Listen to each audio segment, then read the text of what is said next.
definitely should have hit record first. He probably was. Welcome back, everybody, to another edition of the Dirty and Driven Podcast.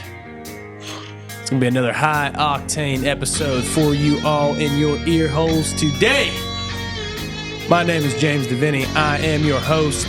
This is the show where we bring people to the blue-collar world and teach them how to kick ass. Our mission here is to gain, train, retain solid, hard-working individuals in the blue-collar construction trades. Hopefully we'll entertain you somewhere along the way. Today, I'm joined by a celebrity. Somebody who has more views in one day than Don Lemon gets in a week. The man who has not broken in his new hat yet. The man who is now viral on the TikToks. Millions of people asking for his autograph, advice. Mr. Casey D. So there's a new sketch. I can't see that. What do we got here? This year, Dirty and Driven gets Down and Dirty. In the, what does that say? In, Yeah, who cares? Look at you're shaking. You the art. My hand's shaking. I can't do it that long. Here, do it on yours. Okay.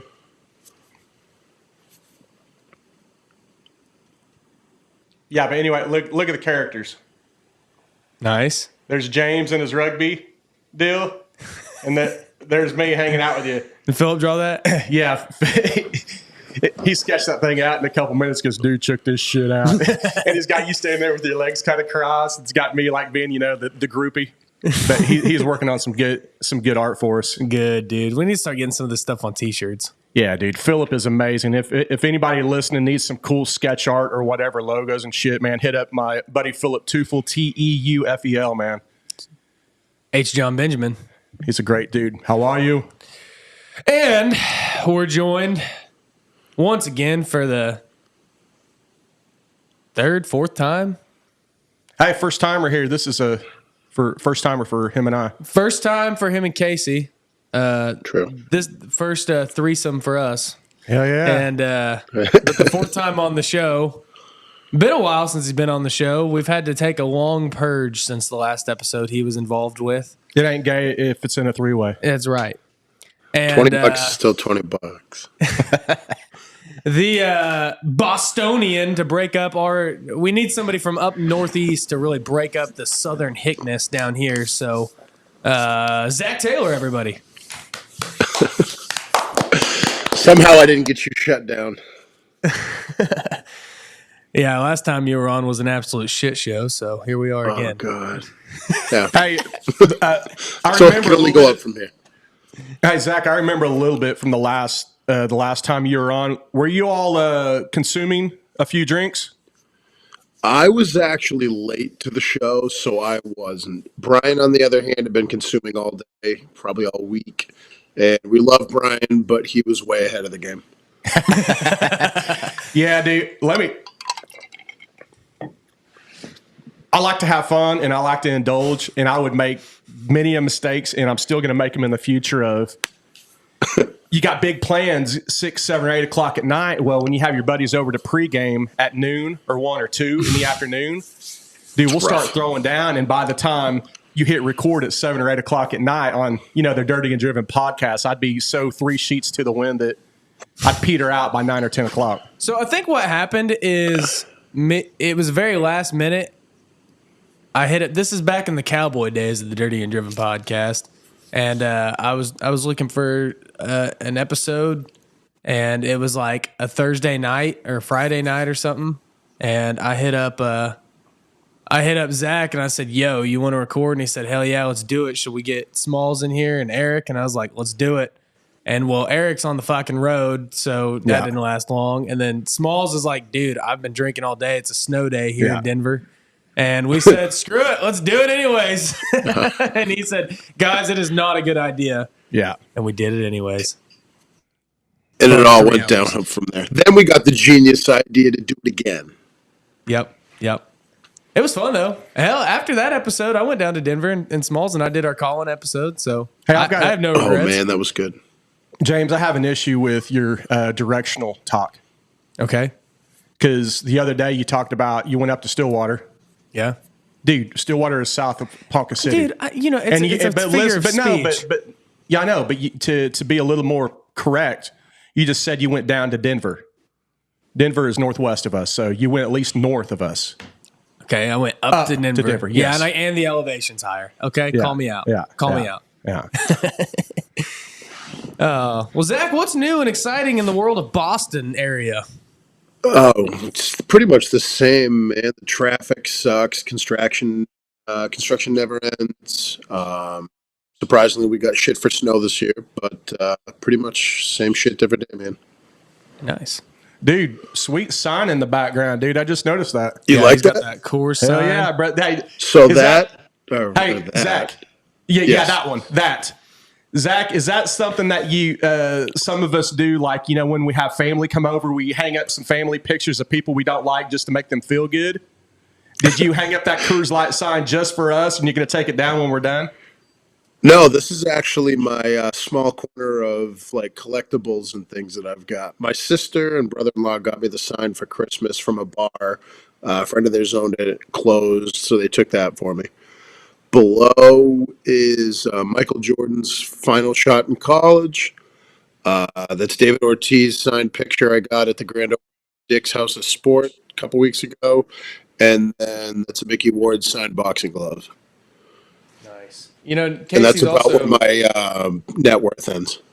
so Casey's also got this sweet. You can just he's in Yes. his face. We've got that above. We haven't figured out how to get it in the camera shot full time yet, but that's that's our other Coors beer That's sign. nice. So we're Coorsed out. All three of us are repping Coors in some way. I've got the shirt. I like that. You've got the sign. Casey's got the picture Sign, behind yeah, him. The sign, yeah. the other sign.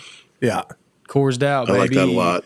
Well, as of last year on Memorial Day, Coors Banquet was voted the official beer of blue collar people, as according to the poll on Dirty and Driven's Instagram story. And I don't know how it gets any more legit than that. Yeah, dude. We should send that to them. By we, I mean you. But Yeah. Dude, that might be there's- something they could use for marketing. There's Oh, nothing better and that than is the Luke Eggenbrotten signed book that I demanded he send me. That wasn't in the first shot. Where's it at? Whoa. Go. Right there, Luke's book. Oh, there it is. Oh, you hung it up? That's hilarious, dude. Well, I like the picture of him fucking with the tie, and he sent me like a hat and some stickers and air fresheners and shit. And I was like, I need that photo signed so I can hang it up on my wall. And he was like, absolutely under no circumstances am I going to do that. So I asked for a book, and he signed that instead. So I hung the book up. That's hilarious, dude. Hey, Zach, a quick question. Who's the Sir. GOAT? Who's the GOAT, LeBron James or Michael Jordan? Or Michael B. Michael Jordan. Jordan. I would take Michael B. Jordan over LeBron James. Hey, For me, it's Jordan, Kobe, LeBron somewhere down in the top 5. I miss basketball when men were men and they could fucking take getting clotheslined in the teeth and just keep playing instead of flopping around when they get farted on. It's 6'9", 270 or whatever he's listed at. Like, he falls down a lot. Dude, That's where I'm at. He is a big athletically built mofo, and I mean, he's not a role model, but it's tough to show my kids, to look up to him when he's flopping around when he gets a pinky to the shoulder. Yeah, Oh, dude, yeah. I miss the days whenever it was only white people playing. They all had their short shorts, and you could smoke inside the stadium. Hey, Larry Bird. yeah, He was a bad man. okay, yeah, Boston Celtics. So, Well, dude, and by the way, now I can never run for office because of that clip.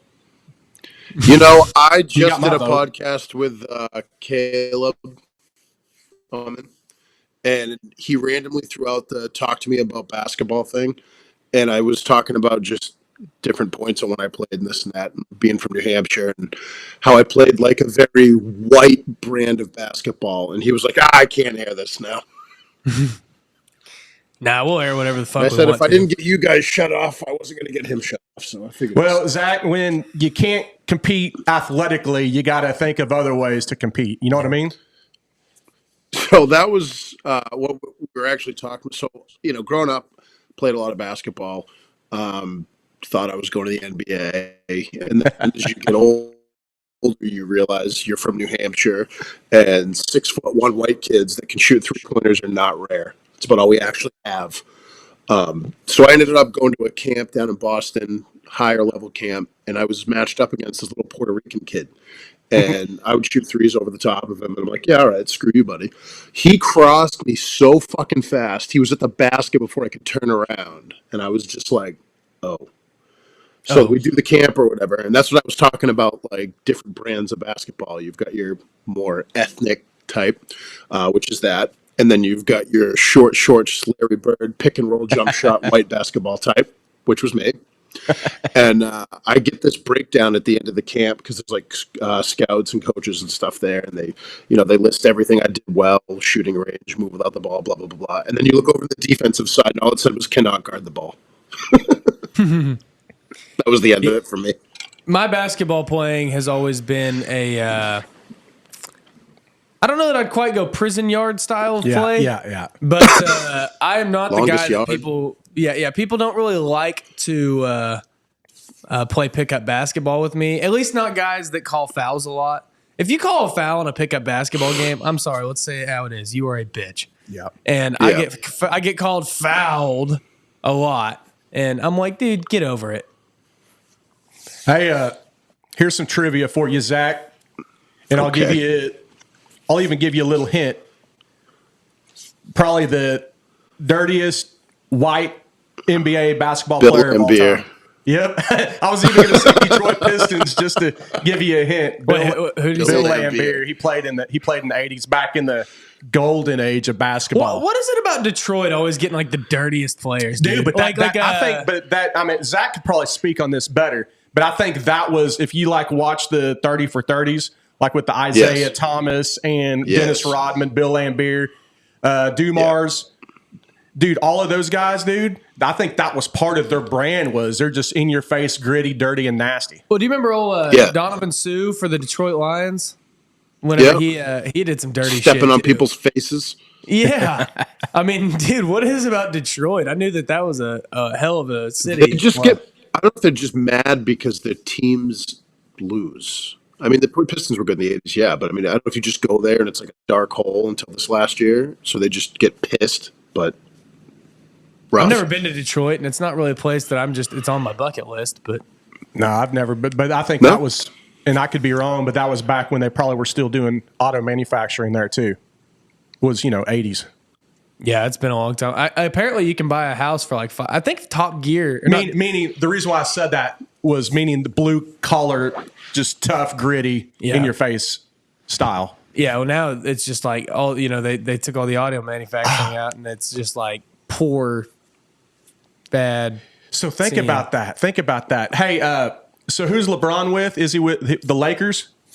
Yeah, not for long. Okay, but Although he might stay, they just fired the coach. Okay, but let's. I think I pinpointed something here. Detroit Pistons, at least then, blue collar, gritty, nasty, sweaty, don't fuck around. They can take getting hit in the teeth and not flop. Or Los Angeles Lakers mentality. You're in Silicon Valley area. You got the white collar.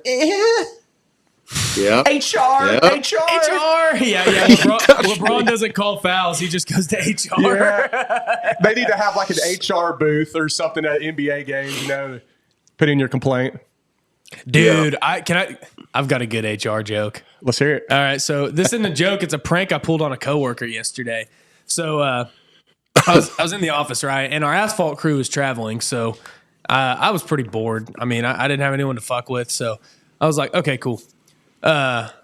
Somebody just burnt some popcorn. It's reeking up the whole office.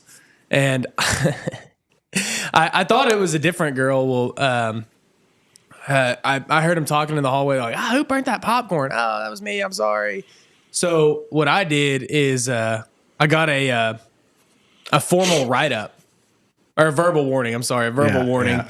And I put it, I filled it out as if our HR guy filled it out. And I actually gave him the old, hey man, do you mind signing this for me? And, he just kind of, yeah, sure, looked at it kind of thing. And, because she would know it was a joke if it was from me. So, because he looked at it and he goes, well, how come you don't sign it? I was like, well, I'm not her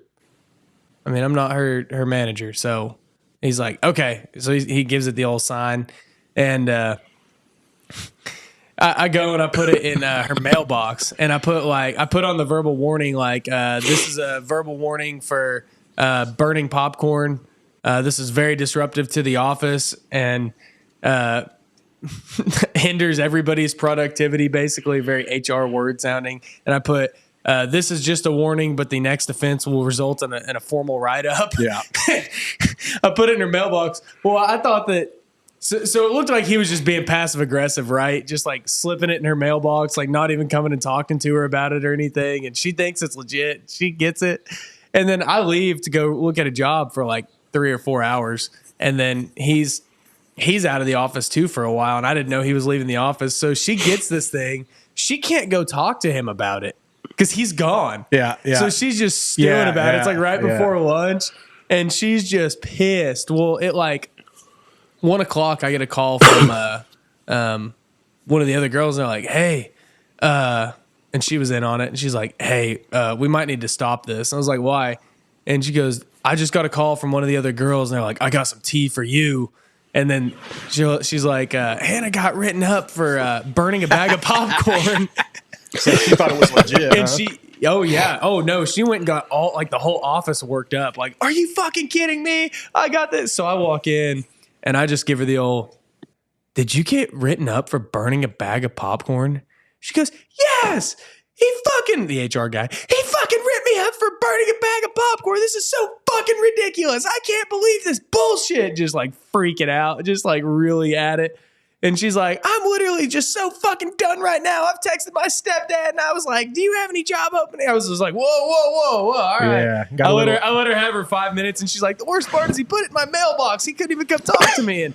And so finally I hit her with you didn't actually get written up. And she's like, yes, I did. And she pulls the write-up out of her trash can, hands it to me. And I was like, yeah, it looks pretty real. She's like, yeah. I was like, you didn't actually get written up. She's like, yes, I did. I was like, that was me. I just like threw it back at her.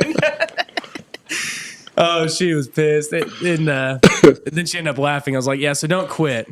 And then she's like, okay, thanks. And I was like, but seriously, quit burning fucking popcorn.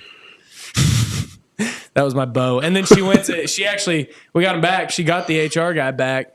I was like, well, hey, still go fuck with him. Because my hope was she was going to go to him and be like, what the fuck is this? And he'd be like, what? What is that? Like get a double whammy on it. And 2 for 1. Yeah, exactly. And so that was my hope.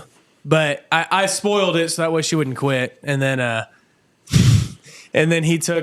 she went in, he was talking to the owner, and she was like, I was like, hey, go in there right now and just start crying and asking him what this is all about. Yeah. And so she goes in there and you hear them like talking, and then you just hear it go dead quiet for like 30 seconds. You hear her kind of like in a whimpery voice, like, so did she hand it to him? Yeah. She was like, oh yeah, perfect. Like, I need to talk to you. I can't put this off any longer. Like real whimpering, just like crying. Dude, it was great. I mean, just the whole day. It just made the whole day perfect. That could have funny, but that could have led to some words that, you know what, that fucking HR guy, I saw it, and she could have like spilled some dirt that she might not have spilled. You know what I mean? I think she did. So she goes, oh my gosh. She's like, this is really a joke? I was like, yes. And she's like, oh man, I got my best friend all worked up at lunch, and there was a hair in my food, and they got my order wrong, and I was so pissed off about all that, and I was just calling my best friend, telling her how shitty of a day it was. I was like, it's cool, it's all good. Then James got in his company truck and drove home for the weekend. Exactly. I stirred the pot up. The office burning behind him. The whole office. Well, I told him, I said, we have a lot of fun on the asphalt crew. You guys don't have near as much fun as we do. And the asphalt crew is out of town today. So I needed something to do, somebody to mess with. Yeah. Somebody to victimize. Exactly. I'll do that during like shift change whenever I'm out at the pipeline because we do 12-hour shifts. And during shift change, you kind of go over what all's going on, what to expect, all the issues. And then, after you get through that little 3 or 5 minute conversation, then you just kind of BS about whatever. Mm-hmm. Well, like that one guy I was telling you about, he's super lefty. So we'll get into a political discussion, right? And I'm getting ready to leave and go home and sleep. But right before I leave, we'll get into it'll get escalated, elevated with the political talk, and get that guy fired up. And then by the time he's about at his boiling point, I'll go see ya, and then so he has to stew on it all damn day. I do that to my little brother all the time. My mom, she's real easy to get worked up about certain things. There's certain things that I can really do. Like either I'll do something to pin on my little brother and leave, because he lives with them because he's 16, and so. Sometimes I'll go eat dinner with him or something. I'll be like, yeah, and by the way, Jason broke that or whatever. And I broke it. Or like yesterday, he was at a band banquet. He's in the marching band. And he had a banquet, and everybody was wearing formal suits and stuff. And he wore a Hawaiian shirt, which I liked. I'm all about that. I respect him for it. And my mom was pissed. She's like, "Who told you?" And then so I just kind of right before I left, I gave him the old.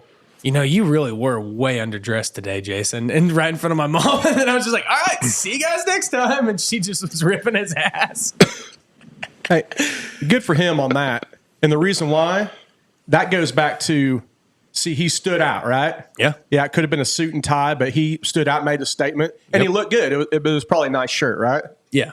Well, it was sharks riding rubber ducks. But still, probably, I'm not saying pressed, but didn't have... But didn't have a bunch of wrinkles, right? Yeah. Let's go back to when you got married. When I went there, which I don't go to a lot of dress up events, I try to avoid them at all costs. When we went there, my wife, she dressed up nice. And I dressed up, and it was I can't really describe it, but it was this kind of thin hoodie, but really dressy, nice. Because I wore that same type of hoodie when we went and saw Shane Gillis. Mm-hmm. And I wore that, and next thing you know, the next day or whatever, your brother was calling out, dude, why in the hell was Casey wearing a hoodie at a wedding? Yeah. And, and everybody else is dressed up, suit, tie, coat, sports coat, and all that shit. I thought I looked fucking super nice and shit, and he was calling me out. Now he goes to his band banquet, and he's the one wearing the Hawaiian shirt while everybody else is dressed up in attire. I need to timestamp this. I'm gonna cut this little clip and just send it to him. So, And you know what his exact words were? I'm not a sheep. I'm not going to wear what they tell me to wear. There you go. So maybe I wore my shark shirt. Roar. So maybe maybe that's one of those influences. You don't realize you're influencing somebody until you see something about a year later. And sure enough, you did. There you go, man. That's exactly what you did. Congrats to your brother, though, man. It looks like he's kicking ass. That fucker keeps growing, too, dude. Yeah, I think. Damn. I don't know if he's taller than me yet, but he's pretty damn close. Well, both your dad and your mom are 5'8" on shorter stature-wise. And I noticed the picture when he had his band banquet award. Dude, because he's got to be 6'2", right? 6'1", 6'2". He's pretty tall. I'm 6 foot, and I don't know that he's quite taller than me. Okay. Yet. Well, he's significantly taller than your parents, okay? Oh, yeah. And your parents are on each side of him, right, during the picture? Well, not only is he taller, but he was a little bit in the foreground of the picture. So it looks like, he's fucking, 7'3" compared to them in the picture. Instead of him standing farther back, and that's funny, dude. I'll have to look at that picture. I haven't seen that one. So Boston Zach. Yes. You heard of Boston Rob? You know Boston Rob? Yes. Have you met him? No. You ever heard of Boston No. Rob? Saw him on TV a few times. Yeah. Who's Boston Rob? Stereotypical Boston guy, at least the way I think of it. Just a good old-fashioned New England. He was on Survivor, wasn't he? Yeah, he was probably one of the most famous Survivor, mega contestants. And he always wore his B Boston cap. That's one thing I've always loved about. Oh yeah, he wore that cap. Yeah. Man, is that like a starter pack? If you're from Boston, you got to have the Boston hat, the accent. Yes. The funny thing is, I live an hour north of Boston. I'm in New Hampshire, but right, it just I'm working down there, and it's what I got. Nah, man. That's at least y'all got some sports up there. The only thing we have here is the Thunder basketball, but it'd be nice if we had like professional baseball or football here. It'd be cool, man. We have a AAA baseball team, and the state really rallies behind them. But other than that, it's just not. Yeah. We don't really have much for sports. Yeah, man. I mean, the Thunder, when they first came around, they were like, I mean, that was like everybody was like, praise the Lord. But that was Kevin Durant, and Russell Westbrook, and James Harden. Yeah, I mean, they ripped them right out of Seattle, and they were like, "Oh, we're going to Oklahoma." What the fuck? Why? Yeah, but you know damn well why, because we're getting the tallest skyscraper here in a few years. Yep, that's for sure, man. Really? Did you know about that? Did you know Oklahoma's getting the U.S.'s tallest skyscraper? I did not. Oklahoma City, baby. That's true. Yeah, well, it's That's actually going to very be exciting. I've talked to the developers. It's actually we're going to get a huge Dirty and Driven logo on the top of it. We're the key. That's the investor. helipad. Well, no, this is going to be like a big neon sign that you'll see from like 33 miles away if it's not a foggy or cloudy day, because it'll be just right on I top. like it. Yeah, Perfect. yeah. It'll say Dirty So and Driven actually, Podcast. before I totally forget, Casey, explain this fucking turtle to me that you have. He's an African sulcata turtle. Don't know his age. I've looked at how they can kind of age them with, I believe, like the octagon on their shells, how each shell is kind of like an octagon that all connects for the shell. Well, if I remember right, they said that you can look at the rings to age them, Like 1, a 2, tree? 3, 4. Yeah, and maybe multiply it times or whatever. But we got him from our son a couple winters ago, and these things are African. I mean, they're used to hot climates. We got him during the winter. We kind of kept him indoors. And you still there? Yeah, he's still. What the? Yep. Your camera just went black, Casey. All right. That's right. I'll keep messing All with it. You black, keep talking. everything. Yeah, but anyway, man, kick-ass turtle, super low maintenance. He's probably 60 or 70 pounds. He's down in that trench, the same hole that I dug out that one night and made a little video. He went. I really thought you were fucking with me. Nah, dude. And to be honest with you, on a not so funny deal, I was in a mad scramble to get him out, even though he was probably fine, dude. He was at least 6 foot down in the ground, and although it was in the teens for an extended amount of time, he probably would have been just fine. It probably would have been about, I would guess, 50 degrees down there, 50 or ish. Yeah, He was well insulated, enough but my for him. dumb ass, I got to a mad scramble, and I have sandy loam in my house, so I just started digging to get him out. And by the time I got him out, dude, I didn't do any shoring or any of that stuff, dude. And fortunately, I didn't have any cave-ins on me. Yeah. We've got the that's- trench safety king on here, and Casey was sitting here like, "Don't tell Zach." Yeah. but I dug the 6 foot hole to recover my African turtle. Yeah. How'd you get into the country? Well, we could. It was a desperate situation. We couldn't wait on shoring. Yeah. I understand. That's what happens, though, man, when you're rushing. You were Russian? It's when the accidents happen. Yeah, dude. So check this out, man. Whenever I dug down and finally got to him, his ass was, kind of facing towards where I was at. Well, whenever I go down, and he's big, he's a big old saucer. I tried to start grabbing him out by his leg or whatever. Boy, when those fuckers dig in with their claws and stuff, and they're fighting you. Oh man, I really had to clear out a bunch of sand stuff around him to get him out. But he's awesome. Now, once you pulled him out, like, what'd you do? Did you bring him in the house? Yeah, so I have a shop to where our pig stays. We got a big old potbelly pig, Porky, but the shop is conditioned. We've got both heat and air in there, so I mean, it's he lives like a king. I had a couple infrared lamps in there, so he'd go and just sun under that until it got a warmer out. Gotcha. But Yeah, you sent me that video. I'm like, what the fuck? Yeah, so my brother, believe it or not, he has like 2 or 3 of those in his backyard, and he's got this. He lives in Katy, Texas, and he's got this awesome den built for him and stuff. And my brother grows his own romaine lettuce and all that other types of greens and stuff. And they pick it straight from the garden, and they feed it to these 2. They're also sulcata turtles, and those turtles just throw down. But It's awesome, man. If anybody has a little bit of space, comes across a turtle like that, dude, super low maintenance, man. Super friendly, man. Definitely a conversation starter. Yeah, man. Yeah, and we'll be hanging out when it's nice and sunny out, and the dogs will be playing. And you can see that turtle going across the yard, and he'll hear us, and you can see his head stick out. Then he'll start hauling ass towards us to hang out with us. He doesn't bite. He doesn't do anything. That's cool. Yeah, man. Something different, so you don't see every day. Yeah, so Casey, I have a confession to make. Let's hear it. You know how yesterday you posted that really good picture of you saving a turtle off the road? Yeah. So I had this great Friday, right? The whole day was just good, man. Like, got some good work done, hung out. The Dirty and Driven project went viral on TikTok. We were, great day. I pulled that prank on that girl. It was hilarious.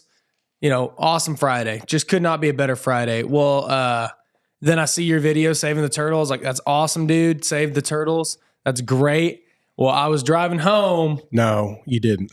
Dude, straight green turtle shell, Mario Kart, spun out road, fucking just absolutely souped a turtle. Well, I'm glad you saved one. Yeah. Because we're net zero right now. Well, that's kind of the same as if your household, if your wife votes Democrat and you vote Republican, just stay home, right? Yeah. You're going to cancel each other out. Yeah, dude. So it just was a tough deal. I was like, dang, dude. I felt terrible. I was like, it was literally on my way home. Last time I'm even driving. Yeah. It was like a half a mile from my house. He was just perfectly in the shadow of this tree over Lake Road. Yeah. And, the sun was just hitting my eye just right. Yeah. And I kind of saw it right before I hit it, just a little bump in the road. And then I hit it and I was like, what the fuck did I just hit? And I look in the rear view. I just see guts and gore splatter. I was like, oh.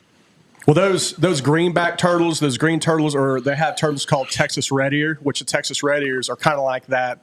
They're cute turtles, but they have like a red and yellow kind of on the side of their like eye or neck. I know you've seen them before in ponds and out at the lake, but my dad and grandpa would call those stink turtles because they wouldn't fuck with them. They said they stunk, the meat stunk and all that. You don't eat those, but we would eat the snappers and the soft shells. Yeah. Yeah, I don't know which one this was. It was definitely something with a hard shell because you could hear that crunch. Yeah. So the one that I got yesterday, the old loggerhead, that was a snapping turtle. I wouldn't have, if it had been a different turtle. Not that all lives matter, right? All heartbeats matter. Yes, but if it was a different turtle, I probably would have just drove on by. At what size does it become a turtle? That's it. Yeah, at what size and age is it a turtle? Yeah. So, but yeah, dude, that was the stereotypical snapper. I mean, and he had a big old head on him too. I don't know if it's the same as dogs. When you have animals and they're. Whoa, dude! You know we could do that with the cameras. What? Damn! I've never had that happen before. Sorry. Carry on. When you have a dog and it's a puppy, but the paws are super big. Oh, this is gonna be a big dog, dude. Yeah. Well, the same with that snapping turtle, man. He looked like he was going to grow into something special. That's cool. Yeah, man. He was going to be a star, man. Dude, you might have saved the Elon Musk of turtles. If you could go back in time and kill baby Hitler, would you kill baby Hitler? Would I know it was baby Hitler? I don't know. You gotta guess. They just lined 4 babies up with a mustache. Only one of them has a mustache, and you kill him, and it's like, no, actually, Hitler had really low T for like the first 20 years of his life. He could grow facial hair until he was 30. Well, that kid's name was Roger. Like, shit. Well, what sucks is Charlie Chaplin. He was cool, dude. He had that mustache, but Hitler fucked up that mustache for everybody else. Oh yeah, yeah. You can't. I'd probably get fired from work if I went in there with that just little square above my lip. The inspector for our job that comes has a little mustache, and we joke around that, good to see it. Hey! One of these days, we're just going to get shot walking through Boston because we've offended the wrong person, but that's all right. Well, yesterday, so my wife is from Germany, right? And yesterday we were in a group chat, and I don't think anybody got the joke when I sent it, but it was a group chat with me, Casey, my wife, and Casey's wife, and they were the wives were, I think holy shit, Casey's blowing up right on that video. And my wife texted in the group chat. She's like, I can't believe it. 1 million Jews, something. I was like, and she was like, views. She like, oh, you know. Yeah. And I was like, what you know about 1 million Jews? Yeah. I don't think she got the joke. Sometimes her Tourette's leaks out her real thoughts. Hey, by the way, shout out to your wife, man. Your wife sent me a very nice message the other day, and I just wanted to say, Melody, I truly appreciate you. What was it? She just was talking about the show, that she's really enjoyed it lately, and that she's been sharing it with some of her friends on some of the other, communities she's a part of, Discords and whatnot. And Yeah. it was very cool. It was very nice, very heartfelt message she sent me, and I just wanted to make sure she knew how appreciative I was of that message. Yeah, that's nice, man. That's the power of sharing or liking or something like that, because ideally, this thing would, get super big, and we've started to see some of that come to fruition. Yeah. She listened to I think it's called the Credence and Mikey podcast, and these guys, I think one of them's like a ex-DJ, or maybe both of them. They live in North Carolina and South Carolina, and they have I think 4 different shows. We've got a Catch, we've got a Case, we've got a Chase, and another one's doing like a sports type of deal. But a lot of times they go in on live feeds, and they got people, that are subscribing members or just members in general. They'll go in and they'll do like a play-by-play talking during the deal, and people will donate money. They'll give them shouts out. But then they'll also cover sports too, like women's coleslaw wrestling contest, and they'll do live play-by-plays while women are wrestling coleslaw, or like the Florida games. I've like heard that Zach is he's like the Joe Rogan of women's coleslaw wrestling. Yes, that's me. That's Big a Boston women's sports guy. Oh, Zach's Jack, man. Did you do shoulders this morning? Yeah, he always does, no, he but always I'm about does to traps later. right before he gets on. Right before a couple of push-ups before I flip the camera on. Yeah. I just did glutes this morning. That's it. Nice. That's tomorrow. That's for the different camera. That's the only fans. Yeah. Yeah, but shout out to Credence and Mikey podcast and all the other ones that they're doing, because they've given us quite a few shouts out on that. So I'm glad you said that, because I was going to bring them up. because when that happens, man, if we get just 1 or 2 stragglers from there, man, and hopefully things take off. All it takes is one. Yeah. Yeah. No, I'm appreciative of their support they've given us, because they're definitely a lot bigger than we are. So it's cool to have that. So and I'm a shout out for shout out guy. People give us a shout out. I'm all about giving them a shout out back. A lot of podcasts don't do that. A lot of people, they just they take the shout outs, but they're stingy with giving them out. Yeah, there needs to be more credit giving and less thunder stealing. Yeah, we're all in this together, right? Kind of like a Is band. it that much of a cutthroat business? No, that's the thing. Yeah, and I was going to say, it doesn't seem like, you can just make a podcast. It's not like you're cutting in anybody's market share.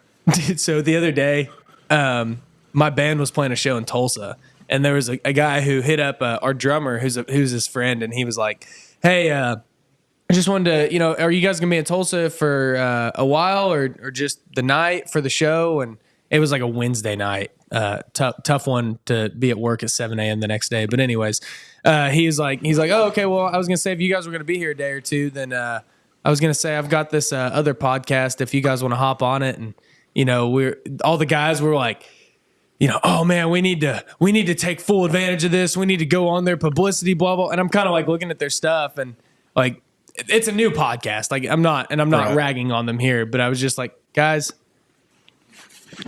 I think that you're really overestimating how much being on a podcast is worth. Like, I was like, and this is coming from a guy with a podcast. There's not much barrier of entry to get into the podcasting space here.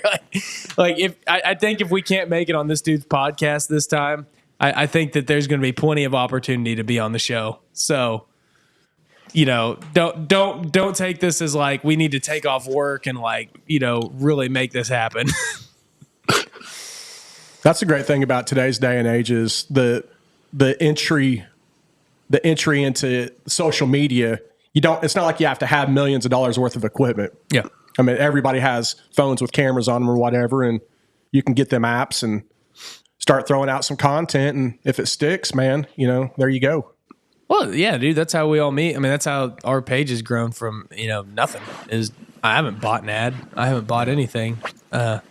So that's how we get to know Zach and all that, is just by putting stuff out there, and somehow or another you follow each other, and bada bing, bada boom. Low barrier. Hey, Zach. Low barrier entry. Yo. Quick personal question. So are you originally from Boston or that area? When I was really little, I lived in Gloucester, which is probably 35 minutes north of Boston. North Shore, Massachusetts.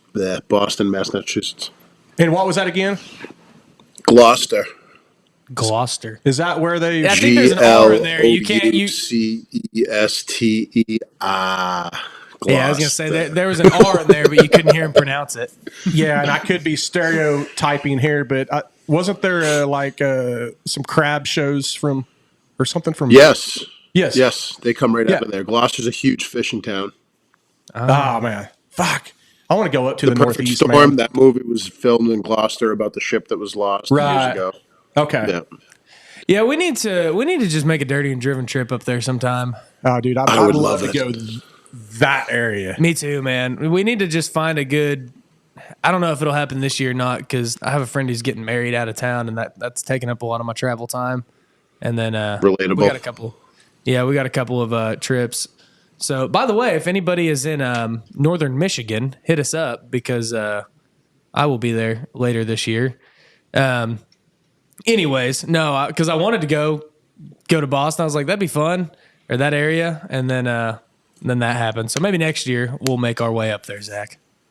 That'd be great. We'll do like one of the duck boat tours. They take you through the bay and then back through the city. It's pretty sweet. Yeah, but don't get on that duck boat that was it Branson? Yeah, Branson. That was a bad deal. Did you hear about that? No. They do duck boat tours. It was not Table Rock, but it was Branson or somewhere. And it would have been, it was like Table Rock or something. Yeah, in Missouri. And the weather came up while the 30 or 40 people were on it. And by the time, they shouldn't have went out, but by the time they were trying to get back to shore, that thing pretty much sunk, and I don't think anybody survived. Yeah, it was a bad deal. Inconvenient. Yeah. Yeah, and I think that company, they, for one, got rid of the duck boat tours because that was a bad... They reopened them now. Oh, they did? Yeah. By the way, but you know what's cool about Boston? Let's hear it. Cannolis. Holy cannoli. Yes, Mike's Pastry. Yeah, I've been there. My mom and I were there for like 3 days one time whenever I was in college. I don't even think it was 3 full days, because we were in Connecticut, New London, Connecticut for 2 days. And then we went to Boston for like a day and a half or something and flew back. And we went to that Mike's Pastry like 3 times. Incredible. They're open like all day. They got lines down the block any time of day. However, I'm going to give a shout out to my friend's Italian restaurant that I go to all the time. Best cannoli, Patty B, Dover, New Hampshire. Tell them I sent you. What was it called? Say the name again. Patty B's. Patty B's. Yes. Hey, what is a cannoli? It's serious It's question. a cream-filled dessert with like a soft, crunchy shell. You can get chocolate chips. You can get different kinds of filling. I heard there's ricotta cheese in it, but it's very sweet. I don't really honestly know what goes in it. I it's just eat them. basically like icing in a taco. Yes. Oh, okay. Yeah. Is the most American, Yes. uncultured way I could describe what a cannoli is. Yeah, so you've got good texture between the crunch and then the softness. Yes. Yeah. And So it sweet. looks like an oversized Chinese finger trap. Like the Yeah. hole on either Yeah. end. And they just infuse it with this filling. Nice. And then whatever, chocolate bits or dip them in whatever you want to do. Dude, if you want to talk about Italian food, my wife makes the best manicotti, dude. Really? Holy shit. And she does the old browning up the sausage with all the seasonings, and then she does the old stuffing those fuckers all day long. And she'll make 4 or 5 like huge ass pans, man. Because she'll always be like, I think this is too much. I'll be like, dude, it's never too much, dude. So she'll stuff them pasta noodles, the manicotti noodles, and then get her make up all of her sauces and shit with the I think it's ricotta cheese. Does she make her own noodles? No, she hasn't got that authentic yet, but still. But They make their own noodles at this place. Some of them. Dude, I'm all about a place that can make their own noodles. yeah, I mean, Well, I mean, I need to try this manicotti you're talking about, though. you only got so much time in the fucking day, dude. Oh no, I'm not bragging on it.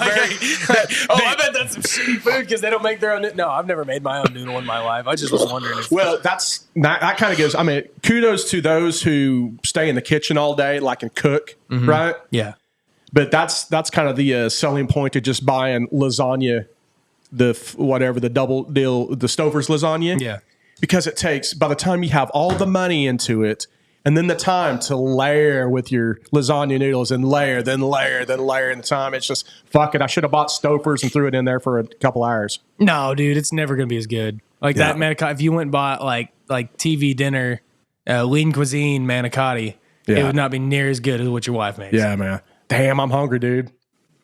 Yeah, I told Melody that I want to do an episode with her and Victoria and us, and maybe we do that and have a manicotti. There you go, manicotti cookout afterwards. Let's do it, man. The guys get together and they grill steaks and stuff, and then like whenever you get the women involved, it's like it's not just fucking meat. It's like it's like actually good like cooked recipes. Yeah, let's play homemade food.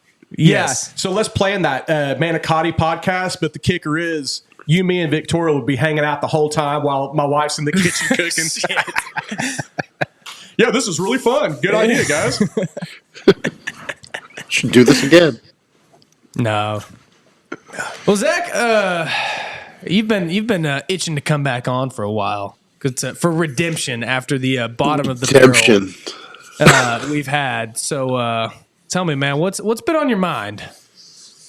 Oh, I've had more people reach out about the trench thing and just watching the way everything kicked this year. I mean, at one point we had one death per week.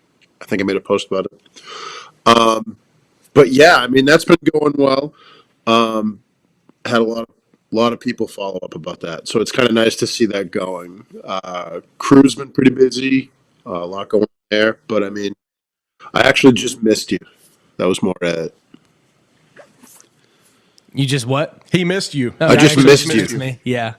That was more. I missed you too, man. Really well, yeah, and I missed you too, man. It's it's funny, like all the OG guys that like back before we even had like 100 followers on Instagram, kind of guys like you and Eric and Brian and all them.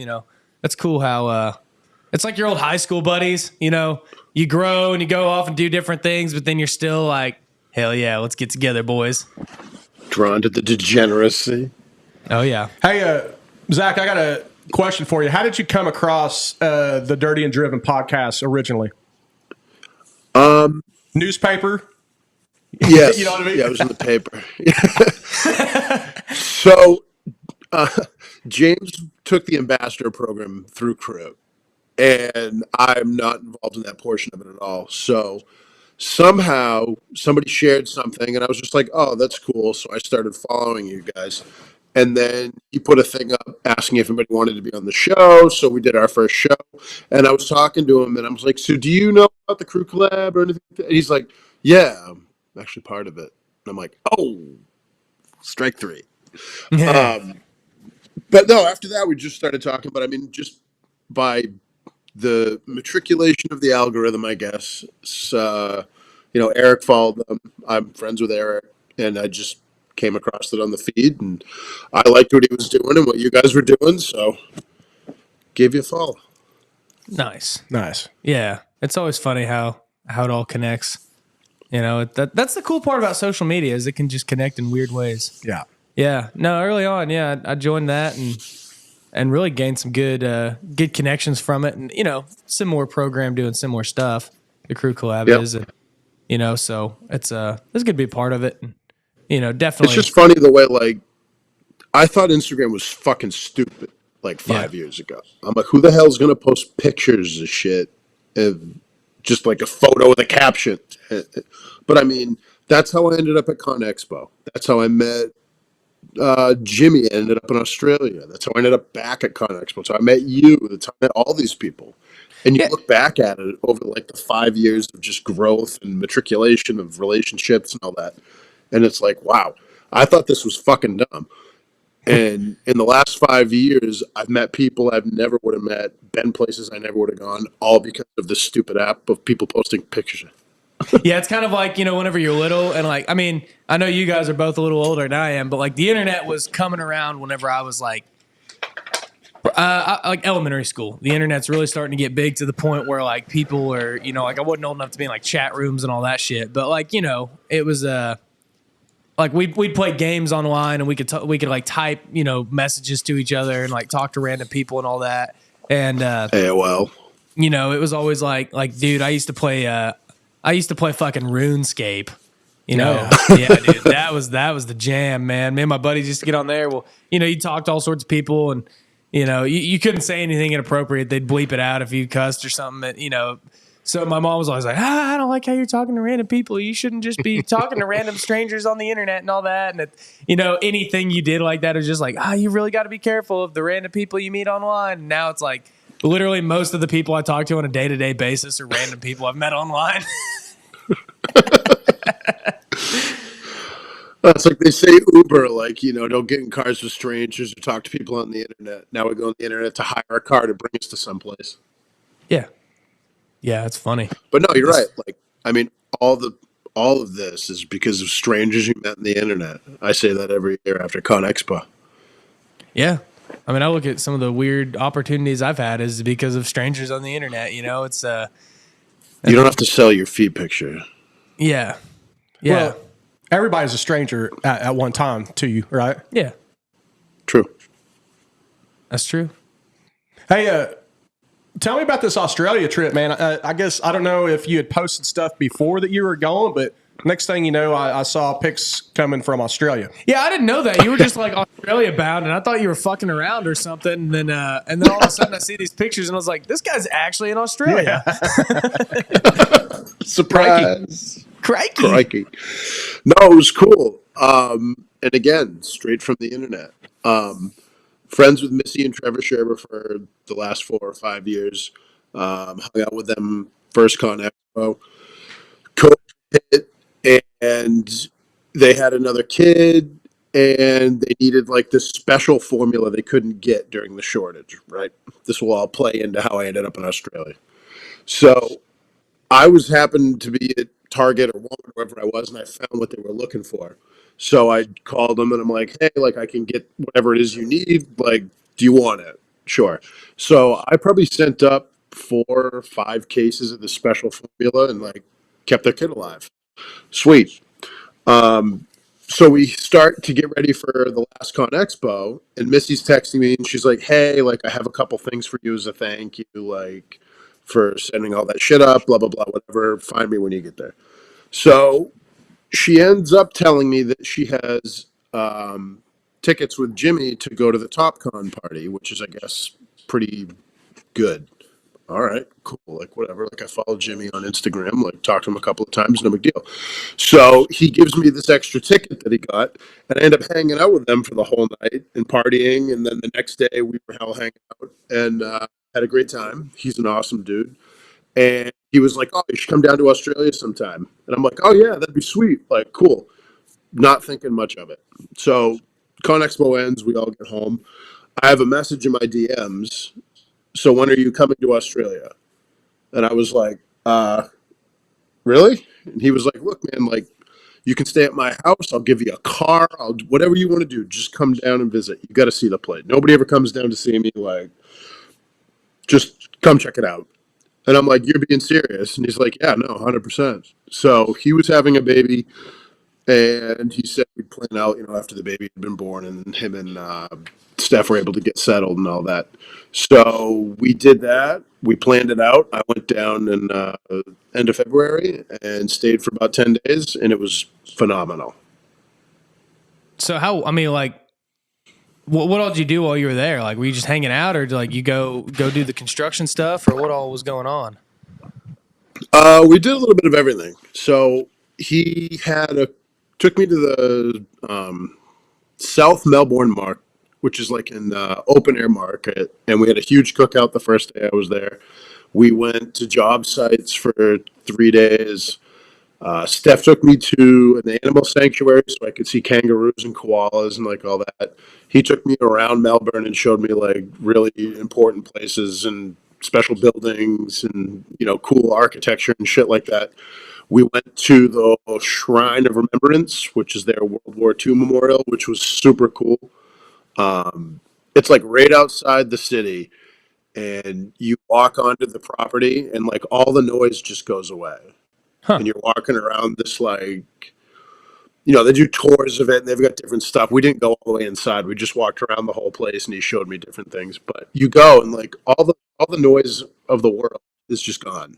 And you're Huh. looking down like this long corridor. There's different monuments with different things there in this little area. And it's just really, really cool.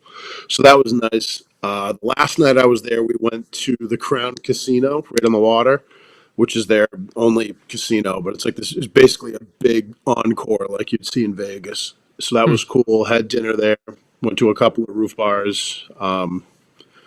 We were gonna go like to a different part of the country if I could stay longer, which we might do again, out to like the Great Barrier Reef and like see different things. But That's where I I want to just go, is stayed the in Great Melbourne Barrier while I was Reef. there. So I guess you can do like a helicopter tour and you can go scuba diving with a tour and go down and do all that. So he was like, if you could have stayed longer, we were going to shoot up there, but we can do that next time. Hmm. So long flight. Um, I've been to Probably that if side you of were the going to world fly. before. It's what did it take you, like 48 hours to get there? No, it was 24 hours of travel each way. But Oh, I okay, that's flew not as from bad as I thought. Dallas. And Dallas to Melbourne's like 18 hours, which is one of the longest direct flights in the world. I was like, oh, great. So, I mean, the only way to break it up is to fly out of LAX and then take a longer leg domestically. But I just flew to Dallas and then Dallas to Melbourne. Yeah. Yeah. I went to But that. I've super been to cool. that. I've been to that side of the world twice, and both times took like 45 to 48 hours. It's just ridiculous how long it takes to get there. Worth it Yeah. though. Oh, totally worth it. Where'd you go? I went to the first time I went to Fiji, which is right there by Yeah. Australia. That's like Australia's Caribbean. Like everybody there was either from Australia or New Zealand, and then you just have Yeah. this little dorky kid from Oklahoma. It's like howdy y'all. And then Do you know what you Luke know cases are? Oh, yeah, they did not. And then I went to Palau, and then that's a little further away, but it's still not too far. That's closer to Asia though. So nice. It's not 40 some hours direct flight. no, it's just like from the time like you board the plane in Oklahoma City to the time you check into your hotel in like Fiji, it's like 48 hours. I mean, I know you lose time. I mean, you or getting lose a time, day or flying that way. Do what? you lose a day You flying. lose a day flying over that way. Yeah. Well, I mean, I just put a timer on my phone or Oh, stopwatch. really? Yeah, and then I just like from the time we left until the time we got there, because it's like a 19-hour time difference. It's pretty extreme time Yeah. difference. That Yeah. kind of sounds like when That you makes sense. like when they talk about people going to Mars and coming back, that it's 40 years later or something. Who's been to Mars? They theoretically the Oh. time space deal, how you've seen Interstellar and those movies like that. I see. Did so what? Spaceballs. Did you? Yeah. According to Spaceballs, The radar, it's been jammed. Yep. Classic. We must comb the desert. Y'all found it? We ain't found shit. Found shit. dude. The other day, dang it, derail. The other day, I was walking past the old swim beach here at Lake Ponca, and they were out there. It was right before it kind of started getting warm, and they were out there with the tractor, kind of raking the sand and all that. And all I could think of is just like perfect straight lines. I was like, "You must comb the desert." That would be funny if they had two men out there with a pick picking the desert. There you go. So, did you go on any cool construction sites in Australia? Yes. So we went Monday, Tuesday, Wednesday to different holes that they were either digging or that they were responsible for the trucking contract on. Got to load trucks one day. They do like tandems down there, like where I'm used to seeing up in the Northeast. It's triaxles or end dumps. That's it. I don't know where you Right. guys run down there. About the Different same. parts of the country, I see some people with like quad axle dump trucks, but they all carry the same weight that we carry up here with triaxles. So I haven't divested too far into that. But the tandems that they have can carry more than a triaxle, less than an end dump, but they're a lot more maneuverable. How many So tons? Do you they know how many standard Freedom unit tons they can hold? they gave me shit. So how did I convert That's it? good. They're at metric tons down there in Right. cubic meters. So it's like 2,200 pounds versus the 2,000. I mean, they're probably 30 ton, I think. 30 32 tons in a ton. truck? Well, between their two trailers with the Oh, because tandem. they'll do a tandem and then pull a Yeah. pup behind it. Yeah. Okay. Yeah, exactly. So they're doing that. So you load the truck, and it was like 3 buckets in the front, 4 buckets in the back, whatever he had for his John Deere that we were loading with. And they just cycle the trucks right out. So we had like 30 trucks on one job. You're loading a truck in 90 seconds. Next one pulls up. And it's just a continuous cycle of trucks. So that was interesting. Yeah, that is pretty interesting. How do they? I Yeah. mean, how do they do things differently down there? So I don't do a lot of basement excavation like that. The way that they did the trucking was obviously a little bit different because we don't have the pup tags up here. I know I've seen them in different parts of the country, but not for what I do. Their plumbers, or they call them plumbers, do all their pipe work. So, like, if you're a site contractor, Jimmy doesn't do any utility work. He'll dig the basement. He does all the bulk earthwork like you would expect a contractor to do. Trucks the shit out, trims the basement to whatever grade they need it at, and then another company comes in and digs all the pipe and that type of work. And he'll like sub stuff to them, machines or an operator or something every now and again. But he comes, bulks everything out, takes it all with him, sends it to wherever it goes, and then somebody else comes in and does the rest. His bit's done. Nice. Whereas like up by us, like somebody like a French or any of the big guys in the city, they'll do all the Mass X. And then once that's done, their pipe crew will come in and start laying out water, sewer, drainage. It's all one big site package. And it Yeah. just So seems he's like just down doing the there you've bulk. got He's just yeah. doing the big bulk shit, and then Yep. somebody else comes in and does the other stuff. Yep. That's pretty He cool. I doesn't mean, that's nice. You don't Yeah. got to fuck with all the tedious stuff. Yeah.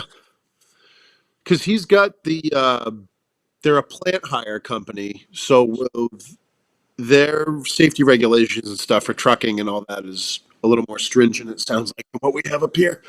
Um, but independent trucking people can work underneath his umbrella, which is how he gets so many trucks. So instead of them paying all that money to get certified and all that, you can get hired on with a Starbuck or another plant hire designatory company or whatever, and then truck for these big government contracts or big civil contracts. So he does that and the Mass Act. But yeah, he doesn't touch anything else. That's cool, man. Yeah, he's an Yeah, interesting fellow. I'd like to get him he's on cool. here one day. But and then like they have a lot of different like safety regulations and stuff in Australia, don't they? Yeah, so they've got an outfit with like the railings around the machine, top of the machines, X number of strobe lights, reflective tape. There's multiple kill switches in the cab. Um, what were some of the other ones? Same thing with the trucks. They've got to have certain lights, certain mirrors, certain reflective type stuff.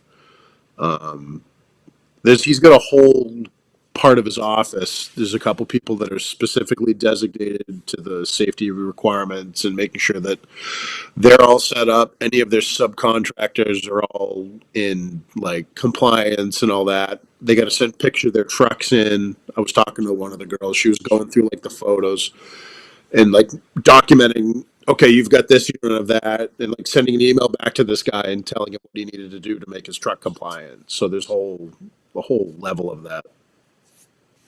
Interesting. So how was the beer there? Did they make fun of you for liking Coors Light? Yes, but I tried some of their more domestic. I can't remember what it was called, but it actually wasn't too bad. The Saturday that I left Boston at like lunchtime on Wednesday our time. I landed in Melbourne at like 6 o'clock Friday morning their time because they're like 16 hours ahead. So we did that. I was dead for a day. And then that Saturday, he had a big cookout at his house, and people brought over different things for me to try, and they force fed me every alcohol they could find. It was great. But yes, I tried a lot of domestic local beers. They were good. The tequila and vodka are still the same. I can't imagine Australia is known for their tequila. No, he's got the regular tequila with the bell on top, the nice stuff. Just some nice I can never remember what Montezuma. it's called. Yeah, and then we had like Kettle One, I think. Pretty standard vodkas, Grey Goose. The beer was different, but it was good. I liked it. It's good. Me and my food. Was there a standard cuisine in Australia? So I'm actually a super picky eater, and I eat a lot of the same stuff. But He just had chicken fingers the whole time. He was in Australia, just chicken fingers and French fries. Well, he bought lunch from a Mediterranean place Friday for the office, and they had like, what did I have? It was like shaved lamb and chicken, like real thinly sliced meats, and then you had like dipping sauces you could get with it. It came with a salad, real Mediterranean style, and that was pretty good. He cooked lamb one night. That was good. I've only ever had lamb at one of those like lamb. lamb. Yeah. I've only had lamb at like one of those Brazilian barbecues where they come by with like meat on a stick and just shave it on your plate. So I never really had like real lamb. So that was good. I love lamb. We ate steak a couple of times, chicken, pasta. I mean, there wasn't anything like super out of the ordinary. How was steak in Australia? I mean, you go some places Fucking and it's like amazing. Okay, well that's good to know because I know that they do a lot of like agriculture there. Because like a lot of places I travel, I go and I'll order a steak somewhere, and I'll be like, this just doesn't beat some good fucking Oklahoma beef, man. So we went to a Wagyu farm. Yeah. On the first Sunday I was there. So basically, you drive in and they're like, this is Betty, the cow. We're going to kill her tomorrow for dinner. But they had phenomenal steak. See, Casey wouldn't be able to do that. If you name the cow, he'd have a hard time. Yeah. It'd be tough, man. They didn't actually name the cow. I was just trying to give you an idea. Yeah, Betty's my grandma's name. So here's Betty the Wagyu. Betty was my grandma's name. So it's like, damn, we're eating grandma. Yeah, so we had that. We went to breakfast a couple of days. Eggs Benedict breakfasts. Pretty much standard type stuff you can get there. I don't eat seafood or any of that stuff. So half the market that we saw, like I wouldn't do that. But damn, dude, you're probably missing out. I bet they got some killer seafood down there. Well, that's what everybody says from being up here. They're like, "Oh, you don't like lobster? You can get fresh made lobster right off the dock, or like fresh seafood from." I'm like, all set. I'll ship it to you. Hey, Zach, why is that you don't like seafood? I am texturally challenged. Okay. Damn, dude, that's my favorite part about going up your way. Like all the oysters, you can just go buy fucking oysters straight out the ocean in Boston. Yep. Yeah, whenever I go to dinner with somebody, like, I want to get seafood, or we want to go to lobster, so we'll go to lobster rolls or whatever. And there's me with my chicken tenders. Yeah, lobster rolls they're good. They're like $30. They're tasty as all hell, but they're expensive. And but you eat one and it's like this big, but then you eat Comes it in a and you're hot like, dog roll. Yeah, and you're like, that was really expensive, but I kind of want another one. Yeah. Yes, that's how they get you. What about gizzards? You like gizzards? Nope. Fuck. I like deer, but I like deer that somebody's already prepped and gotten ready for me. Yeah, processed all that. It's already been shot, processed, and cooked. Yeah. Shot, processed, cut into slices or whatever they determine is the best cuts. But I'll eat venison. It's good stuff. Do people deer hunt in New Hampshire? Is there a lot of deer up there? Oh yeah. Okay. Yep. I was trying to. I actually like trying to implore my friends to give me deer steaks after they've gone through the daunting task of sitting all season waiting for their shot and then killing the deer, paying to have it, cut and processed. And then I just show up with my hand out, let them know I have a boat. We could trade off, Yeah. I've got a boat if you've got some deer. Yeah. Help Well, me my in wife the and I, deer we've season. I'll help we've you in the started summer. bartering with people. So we have we bought a cow. We buy like half a cow every year. And I want to she's get got a into coworker with lambs and goats and eggs and chickens. Is lambs plural? Lambs. Yeah, with a Z. LAMBZ. Nice. Yeah, so with some lambs. And from a so tough we part do of some town. good old fashioned country bartering around here, and that's been pretty awesome. So you might consider doing something like that. Well, I got a friend that raises livestock and does that. You can buy a quarter of a cow or half a pig or whatever, and he gets the different cuts, and you just buy what you want. So I actually might buy a chest freezer this year and try that. See if I can't get somebody to go in on me with it. But Yeah. it seems like a pretty good deal. Yeah, it is a pretty good deal. Hey, Zach, I'm trying to solve this problem with you eating seafood. Yep.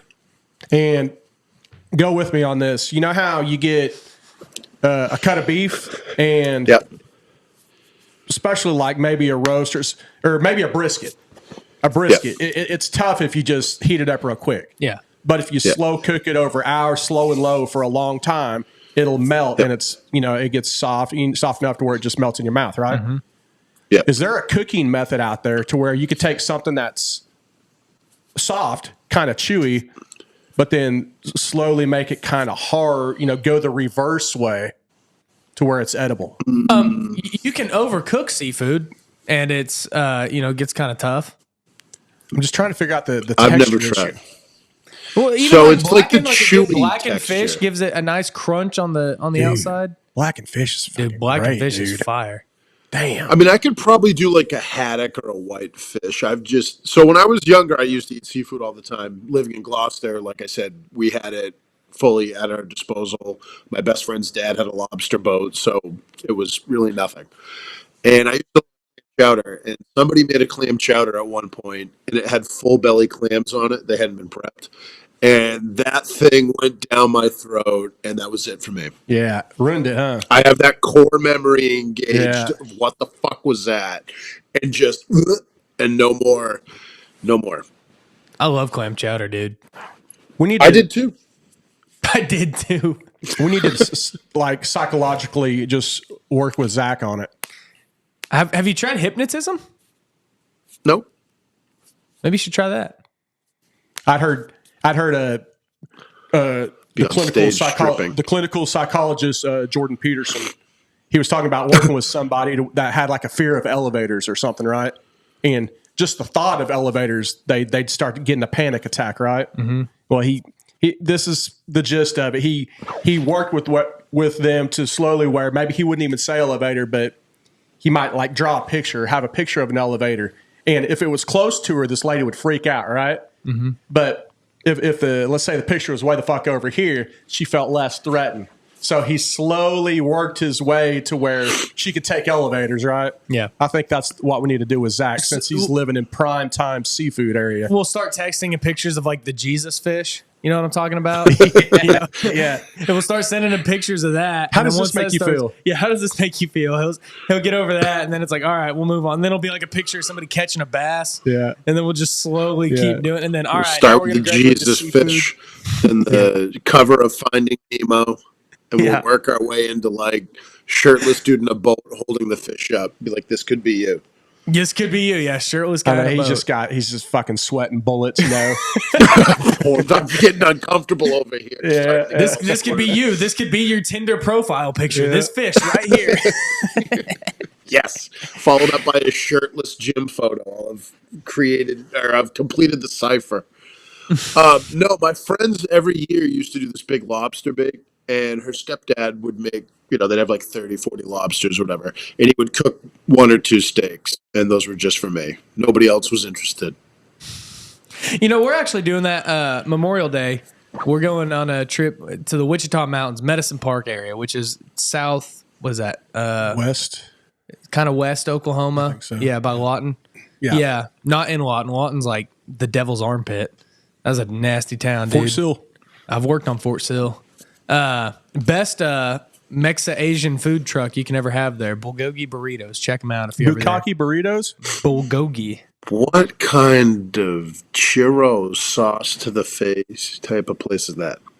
Dude, it is this nasty roast out food truck in the middle of this. got it. Yeah. Oh, fuck, dude. The Bukkake. No, Was that from The Hangover?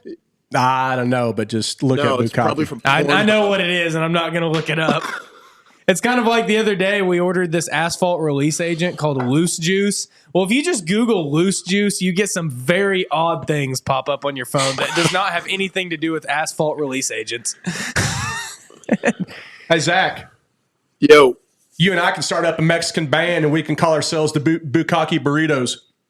perfect. Anyways, we're going down there and we're having a crab boil. So my wife lived in New Orleans for a couple of years. So like crawfish boil has always been a big thing. I guess the crawfish aren't very good this year. So we're all the people that are going with us are like, we're doing crab. Well, last time we did a crab boil, it was like so much fucking work for like very little reward. So we were like, you know what?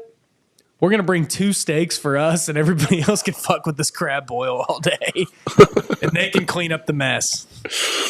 Yeah, no, that's me. They used to call it lobster bake plus 1 steak if I was coming, because they'd have, however many lobster pounds they bought, and then he'd just throw a steak on the grill and be like, "Here you go, you fucking loser. Thanks." There you go. Do you have any A1? Get out. I did try it though. They did make me one year. I came on. They prepped the lobster for me, gave me the bowl of butter. I tried it, and I mean it wasn't terrible. It was just so chewy and gamey. I'm like, ugh, couldn't do it.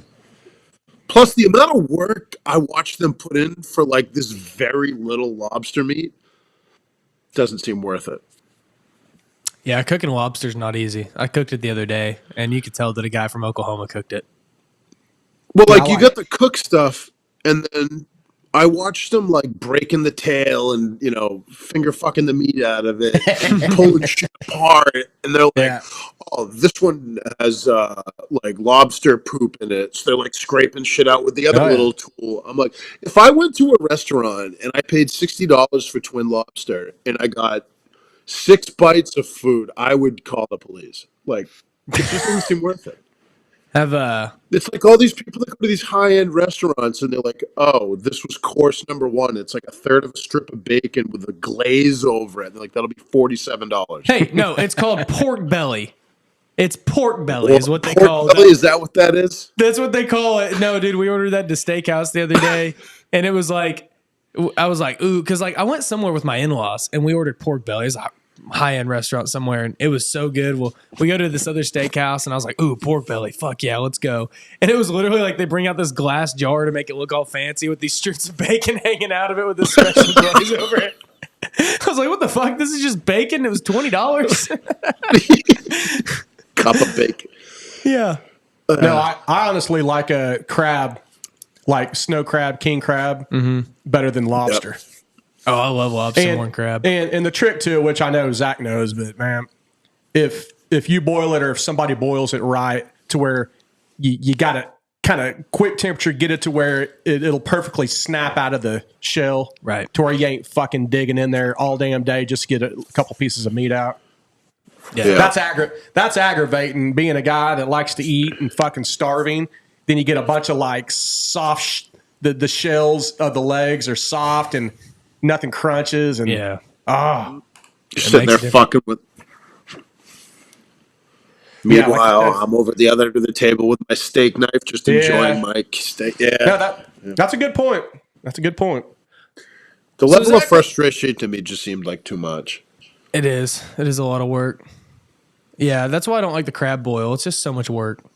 It's just like, this was not worth it. Well, you know the best crab boil to go to Is somebody else's crab boil. Yes, there you go. Well, see, but that's the bad deal. My wife lived in New Orleans for 2 years, and she learned a lot about how to boil because she'd go to one like every weekend. So she was always the designated boiler whenever we'd go on our Memorial Day trip. And so the crawfish she likes doing, everything that's fun. But then it's just like we would get stuck doing everything. It was just like we'd do all the cooking and prepping and making because she knew, she was the boil master. And then, we tried the crab one year and it was just like, this was so not worth the work. But even if you go to somebody else's crab boil, you've still got to crack the crab and get all the meat out. And it's just, and then like after 4 crabs, you're still like, dang, dude, I'm starved out, but I've been eating for an hour because, just to get the meat out. Yeah, then you can't wash that shit out of your fingers for 3 or 4 days. Oh, dude. Yeah. So Zach, switching gears, totally. Yeah. Yeah, dude. So let's talk some of this trench safety stuff. Other than turtles. Obviously, you have made a bit of a name for yourself on the internet, just talking about trench safety and all that. So where, I don't know, just tell us more about that, man. Oh, by the way, I actually wanted to let you know. I think I messaged you, but here at our local construction program at our VOTEC, I actually got them to add a trench safety portion to their little spiel, to their curriculum, because of the things that you put on social media. Nice. So, that's fucking great. So because you talk about trench safety on social media, there's now a technical school in Oklahoma that has a program for it. That's phenomenal. That's actually really cool. Thank you. I appreciate that. Like I said, I made the first post about the guy, and I was just pissed off from seeing it. And I felt like with every tragedy, whether it's construction related or like somebody gets hit on the side of the road or a police officer dies or, whatever the flavor of the week is, everybody shares the post. Everybody puts their heartfelt comment up there and then goes on with their life. And when I started seeing like how often this was actually happening, I was like, this is fucking retarded. Like, how do people not know? And then came the guy that died that I made that post and then everybody shared it. And I think it was Missy was like, you need to just do a post every week, like become annoying about it. And what I've learned is that, even to my own fault, like when I first got into excavation, I didn't know, I didn't ask. I would have done the same shit, like, hey, jump down there. But the number of people that don't know anything about it is starting to become like surprise. I figured at this point in the game, like people get trained when you start the job, and that's not the case. People didn't know what soil types were. People didn't know what the rules were. Like 4 feet. Oh, I thought it was deeper. The ladder, 25 feet. All just the little nuances that go into how you cut in a safe trench. Excuse me. And that's why I try and do the posts and I try and break them up because there's only so many ways you can be like, hey, use a fucking trench box. This is a trench box. This is another picture of a trench box. So I've tried to find a way to like share tips, give information, share resources where you can find what it is you want to know, list some people that are smarter than I am, and then share job site photos of people that are doing shit the right way. So you've got, I have a question about X. This is the product we could use, or use this type of product, whether it's, a shield for a trench or a manhole box, different applications. Here's somebody using it the right way. This is what it should look like. And it kind of becomes like just a little resource of pictures you can flip through till you find what the fuck it is you're looking for. Being like, oh, okay, we're putting in a manhole. That's a manhole box. That's how they set it up. They had groundwater. There's their pump. There's their ladder. This is, and try and make it not foolproof, but like a somewhat more user-friendly guide for someone to just flip through and see other people doing it, share the information, connect people, and kind of go from there. Hope for the best. Yeah, I like that because whenever death happens or tragedy happens, people are always on board. Like, we need to make a change. We need to make a difference. We need to, do this, that, the other. And then it fizzles out after like a week, right? Right. We had a big wreck up on I-35 a few miles from our studio right here, about 10 miles away, that killed I think it killed one and critically injured two, and it was a crazy wreck. And it's, for the first, for a week, it's because this wreck happened, blah blah blah blah blah, and then after a week or two, it fizzles out. Right. And that's nationwide. You see it big in the headlines, and then all of a sudden, now you can't even Google and see an update on the victims of that wreck. And it's like, it's important to keep talking about this stuff and keep pushing safety and keep pushing. Even though it's no longer in today's headline, it's important to keep pushing that, because, a guy died in a trench box. So you go and you have a toolbox, talk about it with your crew that day, and you say, hey, guys, here's a guy doing the same business as us. It was just up the road. We need to use a trench box. We need to make sure everything's good. Here's the things you need to keep in mind. Here's what you got to know. And if it's, if these circumstances are not where they need to be, you need to speak up and let us know. Well, everybody says that right after the death happens, but then, a week or two goes by, and then you have a minor inconvenience on the job site that kind of results in taking the short way, and then now you're right. People get the fuck it back in their system when it's not in the headlines and the safety guy's not rolling around. And I mean, I'm all for just getting shit done, but you'd see it in the headline, and then a week later there was somebody else, and a week later it was somebody else, and maybe this next week the guy got rescued and like fucked his back up. But like if you talk to Alex Parker Rock and Dirt, he hurt himself when he was 18 and he's still fucked up. Like he still deals with it. He still deals with it back. So even if like the person doesn't die, you get a lifetime of just injury. Gary James, you know him, the I don't. smooth operators. Oh yeah. I never knew. He told me about it. He wears like a back brace all the time. He has to lay down on the floor after he's traveled. Like he got really messed up, and that's why he doesn't work in the field anymore. And he does this because he literally can't. He can't sit in a machine. He just can't do what he used to do. And it's like, you put your people under your profit and you ruin people's lives. And then you just go on and carry on, and they're on to do whatever it is they have to do to try and make money and live after they got hurt on your job site. It's just, the whole thing's fucked up. Mm-hmm. Yeah, dude, it's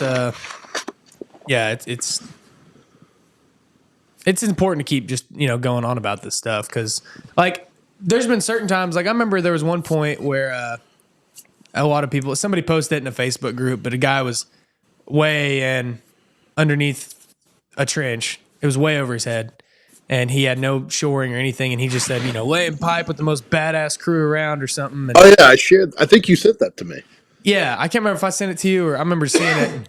Excuse me. It was like, damn, dude. The bad thing is he's a young operator, and I was the same way, dude. Whenever I was, down there getting in the trench, oh yeah, tall trench, badass, fucking danger all around. I love it. Take that picture perfect moment. Like, look at me. It's kind of just that old school bravado. Like, yeah, dude, fucking hard ass, badass, hard at work down here, deep in the mud, deep in the trenches. You don't even think about the fact that that's not safe. I mean, it's not something that crosses your mind of how heavy the earth is whenever you have never been educated on it. And I went into a trench totally uneducated.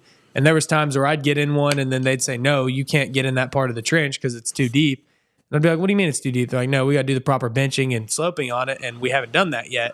And you're like, oh, well, nobody had told me before I got out there. So to me, it was just badass deep trench. Let's go. And then it was like, you'd get your ass ripped after the fact. And you're like, oh, well, why did nobody, sit me down and, give me an hour orientation on proper trench safety? You know what I mean? Right. And it's so like, you would think that companies that do that work would be the forefront of what they do.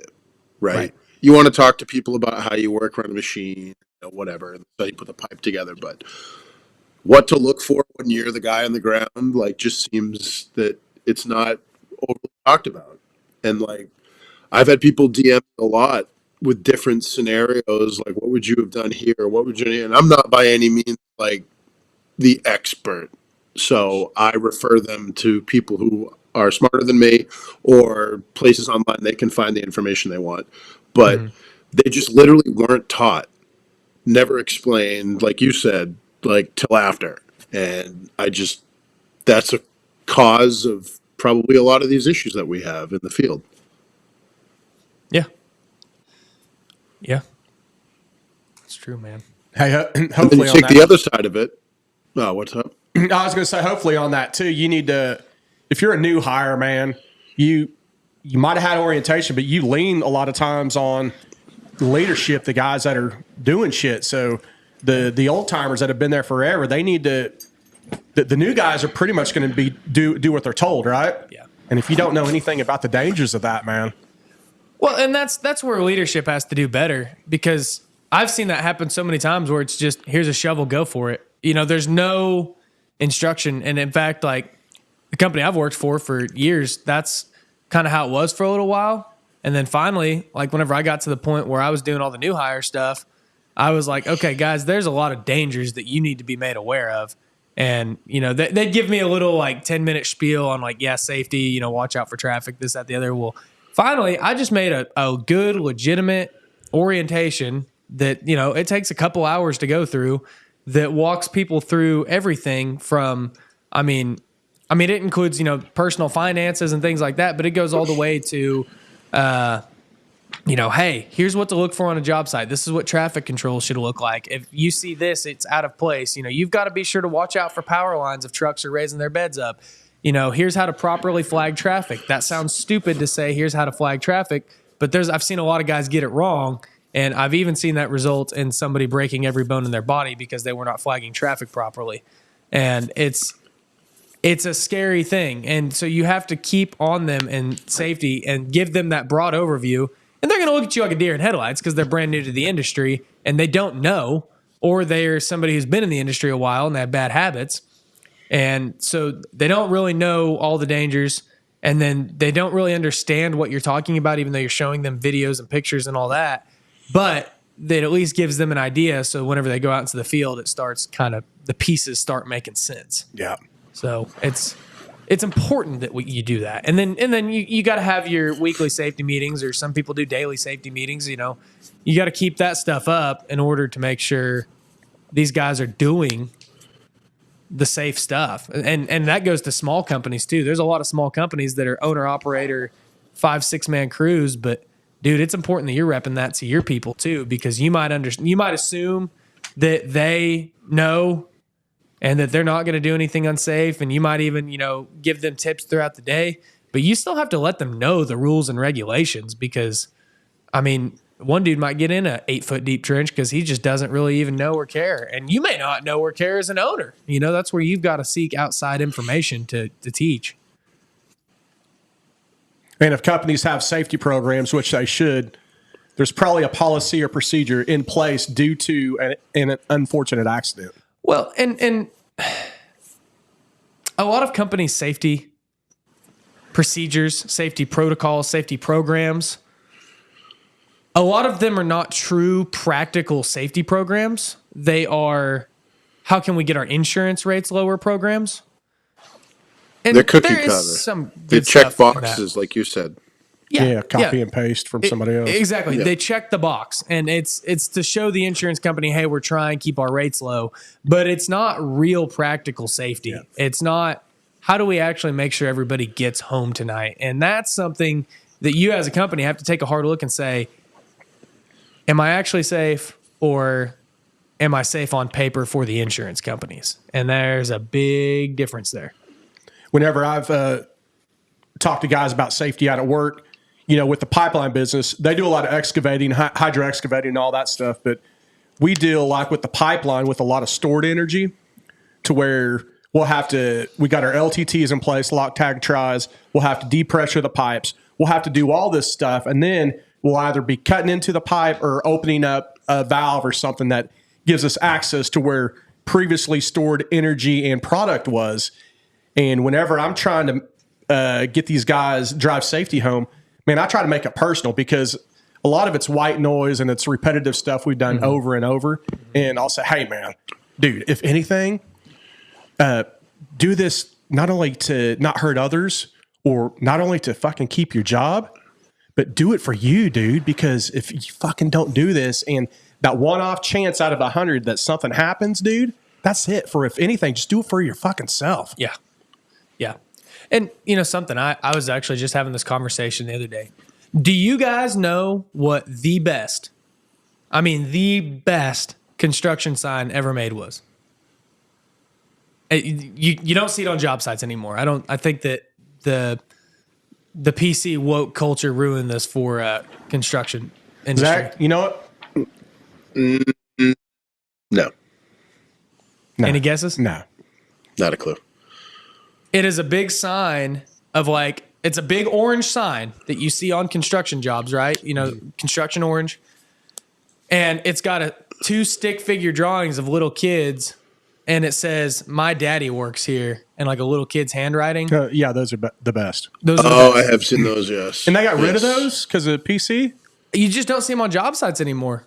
I mean, I don't see why they're not there anymore. I get that there's women in construction and,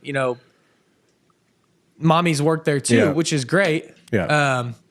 Bad mamacitas. No, I'm just kidding. HR. Sorry, I had to. HR. Yeah, no, but those are great signs, man. We have one hanging in our break room. It's so important, man, because you drive through and you don't see the ones that say fines double in the work zone. If you hit our workers, it's a $10,000 fine. People don't see that shit. That's a fucking paragraph you got to read. Yeah. And it's like you're putting a price on somebody's life. Yeah. But you see my daddy works here and you go, huh, these are human beings. And I think that we would be a lot better as an industry as far as safety went if we humanized it more. And instead of just saying fines double if you're on your phone, you start saying, hey, somebody's parent is on this job site. Hey, this guy wants to go home to his family. Hey, this lady has kids. You know what I mean? Let's start advertising that on our roadwork signs again. That'd be awesome. Yeah, when you're pitching safety, that's what I was trying to get was make it personal. I mean, personalize it. And plus, if you're telling a safety story to hopefully give impact to somebody, I've mentioned this before, but instead of saying, yeah, there was something that happened in Florida, no, make it personal where, Mike Lashitsky that lives, 10 miles away up in Newkirk, everybody, well, his brother happened 2 months ago, then tell that safety incident. Because if you can somehow tie it in to where people can relate and it makes it personal, it's more impactful, then hopefully they'll take that with them whenever they're doing the job. It makes it a lot better. Well, that's the thing. Like the one that I sent that was just outside your office building earlier this year. That was you, right?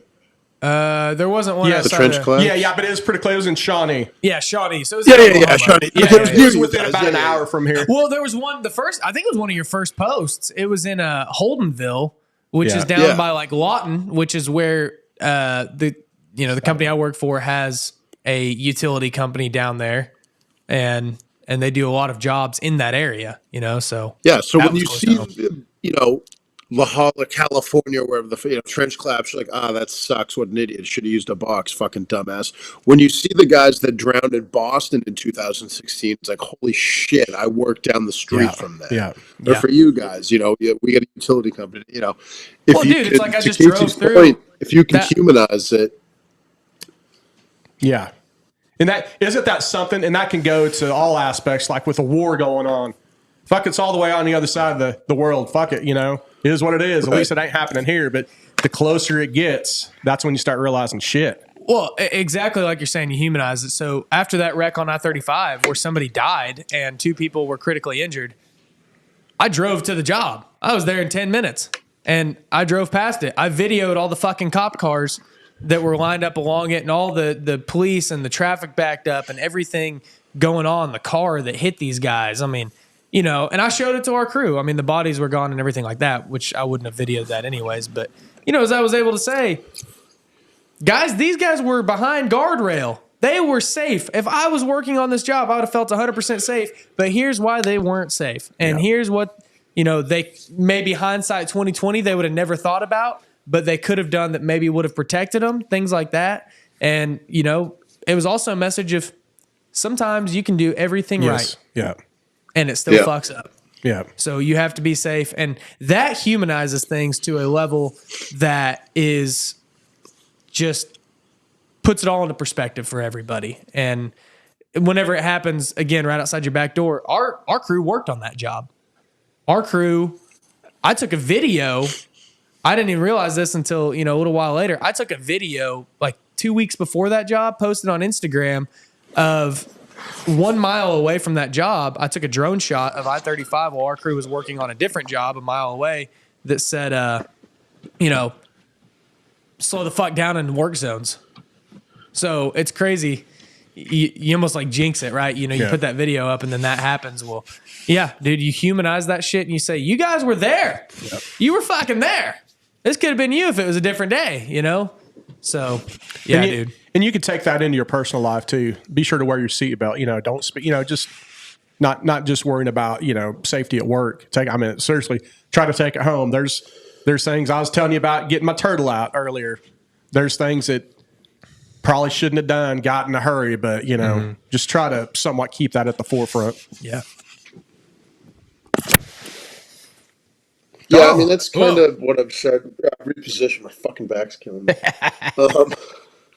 But, talking about bringing it home, I've got all these nice little hand-drawn, if I can figure out the camera. Other way? Oh, there we go. Shit my daughter's made me. She'd never understand why I didn't I love this home. shirt. It just says fuck off. Fuck DEF. Oh, fuck deaf. I thought it said fuck off. And I was like, all right, Zach. Yeah, he's got that. He's got that. Then he talks about shit that my daughter's made me. Yeah, he's like, my daughter. Here's a picture that my daughter drew me. I love you, Dad. But he said, "Look at this shit my daughter made me." She's a terrible artist, but I appreciate the sentiment. You believe this shit? Tried. No, but to personalize it, she'd never understand why I didn't come home. And that goes for anybody. It's not just me. I'm not the only single dad, but it just makes you think that much more. It makes you put that extra second into it. I've worked for companies that have had, deaths happen on other jobs. Fortunately, nothing on my jobs, but you do your safety stand down, and days before vacation, days after vacation, leading up to whatever, a holiday, your mind's not necessarily keyed in on what you've been doing because you've been doing this 1,000 times. Then an accident happens. Yeah. Or your head's not on a swivel. Or you get I'll just jump down there real quick. And that's all it takes. Yeah. Yeah. Well, hey, man, we can rag on safety all day long, which is... always important, but I don't think we've been ragging. We've been the opposite. We've actually been super supportive on it this time. Huh? We can rap on safety. There you go. We rap on safety. Yeah. Write a safety rap. Before I end, I saw a video yesterday. It was a guy who went up and pretended to be a safety guy on a job site.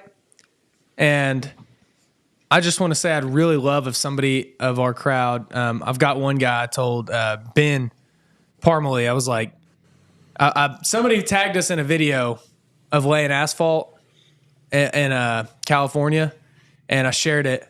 And then Ben hit me up and said, that's part of my neighborhood. And he's a safety guy for a company up there. And I said, please go fuck with these guys. So I'm hoping that happens. But if he doesn't, I need somebody to do it.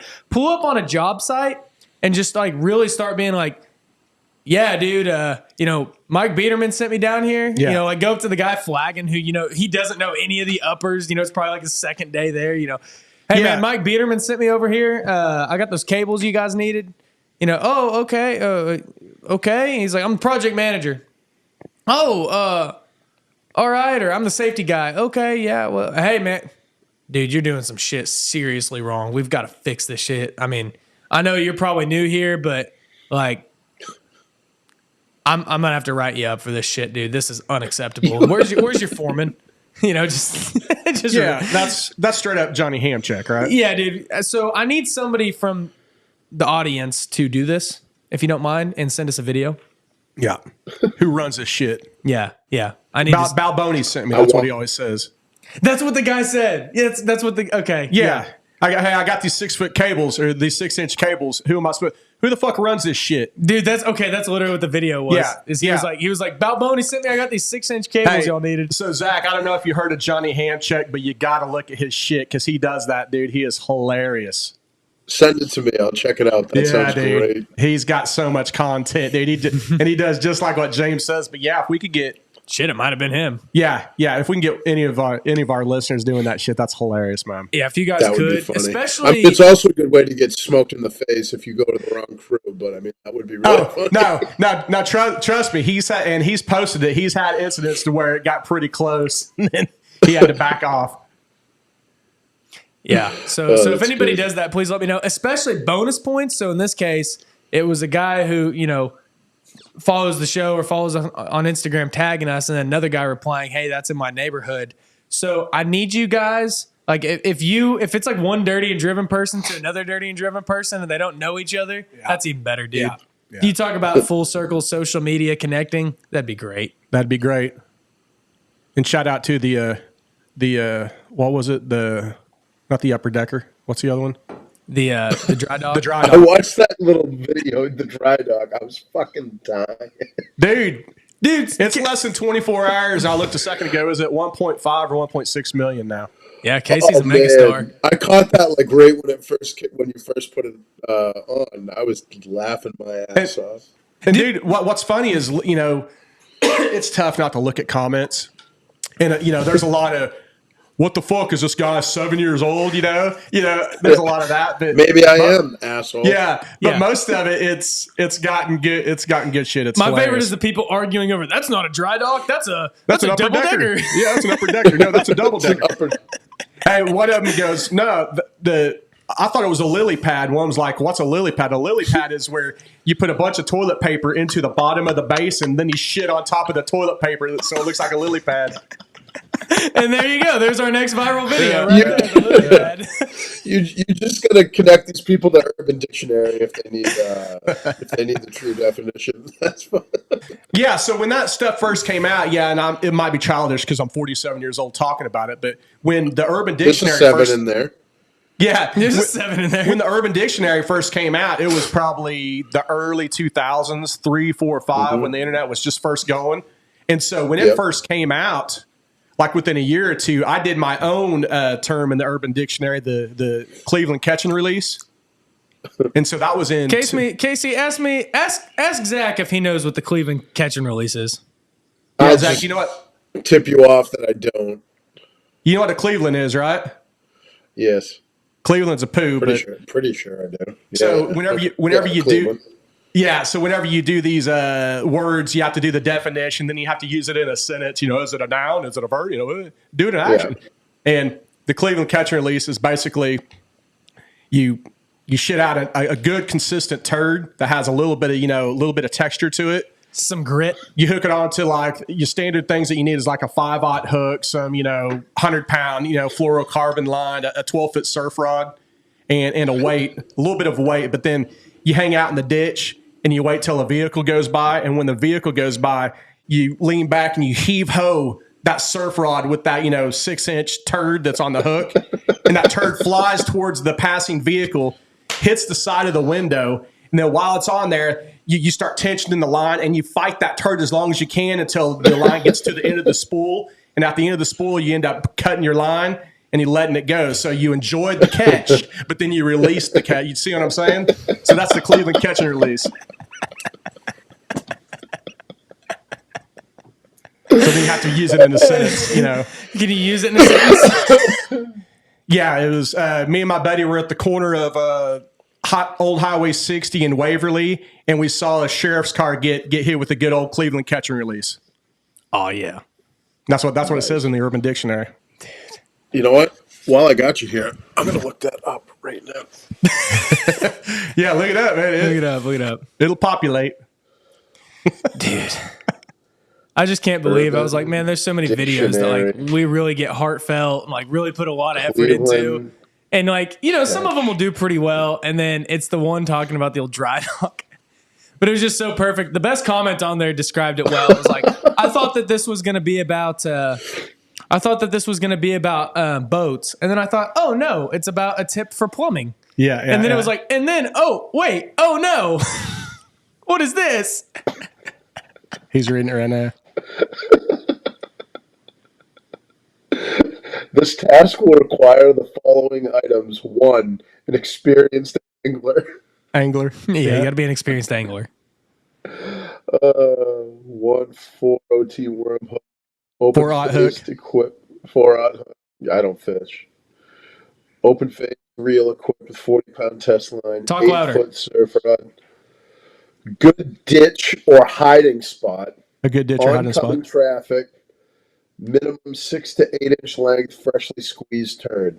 Preparation with all the components assembled for angling. Hook turd at the head.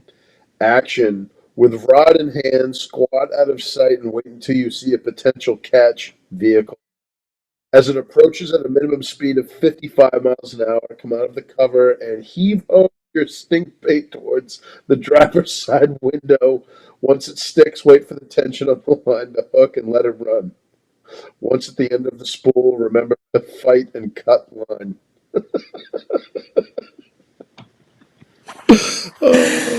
So welcome to the Dirty and Driven podcast, everybody.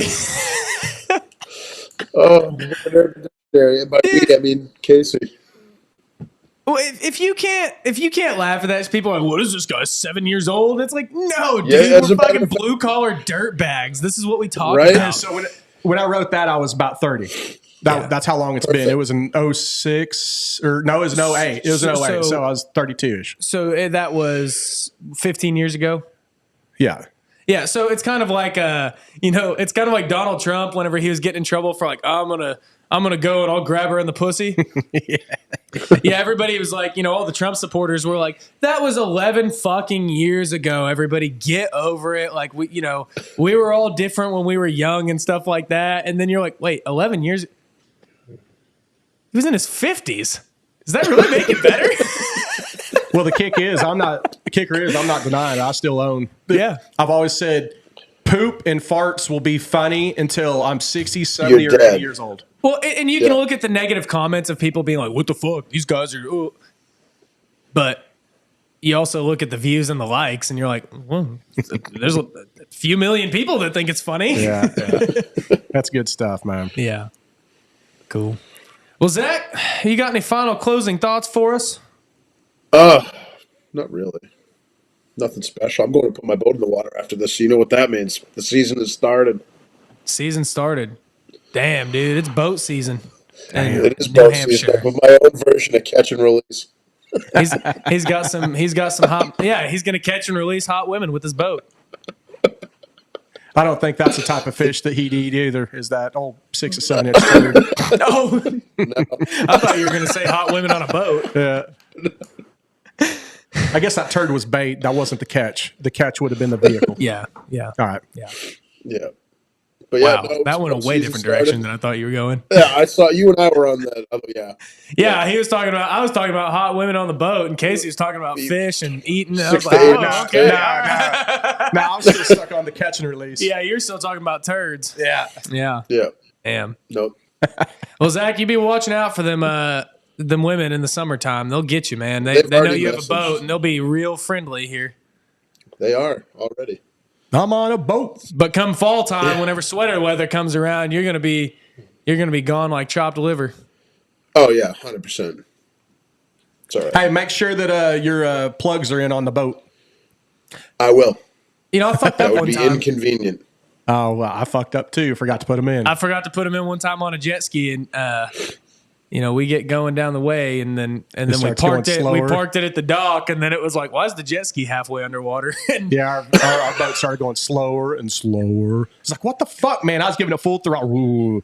Then, dude, it was all we about sunk it, man. what kind of boat was it? Damn. I can't remember what it was. Well, it was my like a wife's boat. pontoon or ski boat or wake Yeah, it was boat? a ski boat. Yeah. Okay. But yeah, that left both plugs out. Yeah. Oh, I've only got one, so. It's his butt plug. Yeah. Nope, that one's in. It's been in. No, that one's That in. one doesn't really come out very often. Only on special occasions. Yeah. Oh, shit. Well, hey, man, we've been running here for a couple hours, Yep. so we're going to wrap this sucker up. Casey, you got any final All right. thoughts? No, Zach, it was nice to finally BS with you online or whatever, man. One of these days we'll do it in person. Yep. Yeah, man, for sure. It was great to finally meet you. Yeah, Yeah, you too, man. man. Well, cool, guys. Well, as always, remember to get your asses up, move around. Go do something hard today. Make something of your life. Oh, that was paused.